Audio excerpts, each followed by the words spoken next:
When my mother brought the new guy home, I thought he must be the youngest one yet. Forget about half her age. Thanks largely to my premature baldness, at 32 I'd already watched my hairline retreat practically to the top of my head. He looked half my age. He was also stunning and huge. I thought maybe he was a porn star. It wasn't that he dressed provocatively exactly. He had on a yellow t-shirt and baggy jeans and flip-flops, but the way he wore them, you could tell he was aware of his body and how it looked. He had a sense of style, which was something I could recognize in others, though I myself had no idea how to dress and nothing to show off anyway. "Neal," my mother said to me, reaching way up to brush the hair out of the guy's face, "I want you to meet my new friend, Brock." All this had started when her show took off. For 15 years, she'd had this cabaret act 3 nights a week at Triple Happiness, a 24-hour Chinese restaurant in the ground floor of the Glendale apartment building she owned. She sang mostly light disco standards from the 70s, her reedy voice wobbling through the melodies of Guilty and More Than a Woman. She never let the gender specificity of songs stop her. As she bowed her head over the microphone and looked out at the audience through her false eyelashes, I played backup on the electric organ. No one came to see her at first. Mr. Wong, the restaurant owner, must have felt an obligation to let her sing there since she was his landlady.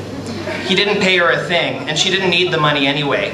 She and I lived on the income from the building and the settlement she got from my father, a urologist now living in Miami. Then, after a decade of this, her act got a write-up in the blog of some hip LA trendsetter. One evening, Triple Happiness was deserted, the next it was packed. People couldn't get enough of the watery Mai Tais, the scorched chow mein, and my mother's warbling. I knew perfectly well that nobody actually liked her singing. We were a sideshow to them. I felt pretty sure she knew it too, but that didn't stop her. That was when she started taking the men home. She'd always had boyfriends, but never like this. Good-looking men too, and not one over 40. I couldn't figure out how she did it. She'd aged well, but with her absurdly long hair and the aforementioned eyelashes and the dresses she wore, off-the-shoulder green and orange monstrosities that hung on her skinny frame like motel drapery, she looked like a cross between Mrs. Robinson and a deranged bag lady. I suspected the guys came home with her for the same reason they went to her show, to get a closer look at the freak. When she brought them to our apartment upstairs, they always darted their eyes around with the nervous excitement of a boy on a dare. This one didn't dart his eyes, though. He stood there utterly relaxed, his thumbs hooked in the waist of his jeans, pulling it down just enough to reveal a strip of downy skin. He looked straight at me as my mother introduced him. I was even more in love than usual. "How's it going?" Brock said. "Fine." He tried not to look startled, as my mother's boyfriends always did. My stutter usually took even the ones who had been to Triple Happiness by surprise, since I never spoke or sang during the act. I wondered if Brock had seen us perform. He would have been hard to miss, even in a Los Angeles crowd, but he could have been sitting in the back. "We have pizza for 3, my mother trilled, hanging up her shawl and picking up the boxes from the side table where she'd set them. I will not take no for an answer. I hated it when she tried to include me in her dates.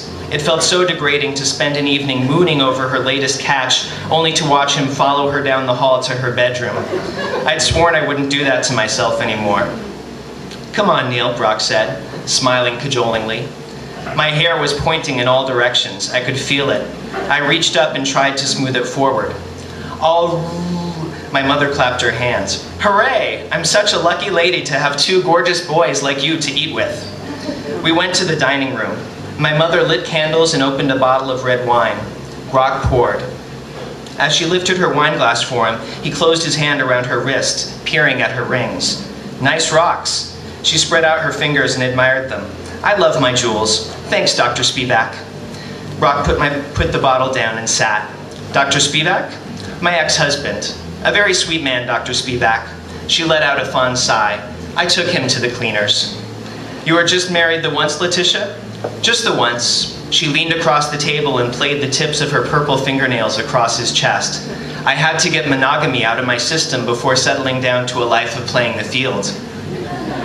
I put down my pizza slice.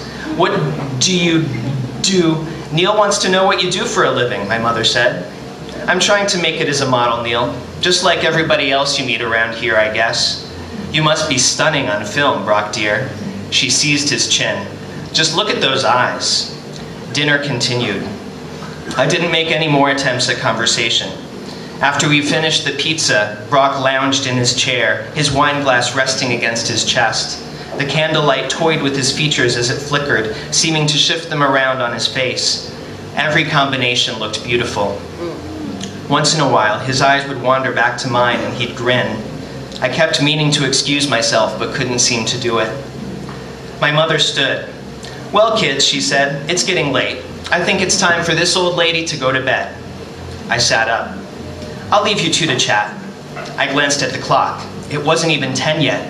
What was she doing? This was a serious deviation from the routine, and Brock didn't seem to find it at all unusual. He just sat there with his wine as if he planned to sit there all night. Good night, Letitia. Good night, boys. She gave us each a kiss on the top of the head and left the room. Brock finished his glass and set it down. What do you say we move to the living room? While he ambled away from the table, I grabbed a handful of my hair and tugged it down over my bald forehead. It sprang back into place as soon as I let it go. Gulping, I followed him. He paused at my keyboard, which stood in a corner of the room to one side of the fireplace. My mother liked to keep it out there, just in case we had guests and the opportunity arose for an impromptu home concert. I caught your act, he said, yesterday. You're really good on this thing. Thanks. I didn't see you. It was pretty crowded.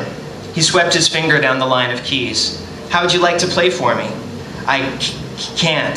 The amp's broken. That's too bad. I wished I could play for him. I wished I could play the electric organ in the restaurant downstairs. It was a beautiful thing, a 1979 Hammond Colonnade. My mother had bought it for me when I was 6 years old. By the time I was 8, I knew how to play all her favorite songs. She would sit next to me on the bench, rolling her shoulders in time with the hollow plunking of the synthetic percussion, as meek Dr. Spivak read on the couch, his eyes staying on his newspaper, but a faint smile indicating that he was listening. We sat with our backs to him and never paid him much attention. When I was 10, he left, or as it seemed to me, faded away. In his place, a series of unfamiliar men sat watching me play and her sing. Our home concerts changed then. Their focus shifted. Now my mother sat on the bench facing away from the organ, toward her boyfriend of the moment. I found myself, too, stealing nervous glances over my shoulder. I'd enjoyed our shows before. Now, with these handsome strangers present, performing was a serious business, terrifying and thrilling. After that, she got the idea to sing in public. It broke my heart when she insisted on moving the organ down to Triple Happiness. The restaurant was always open. I could never play in privacy anymore. Thank you.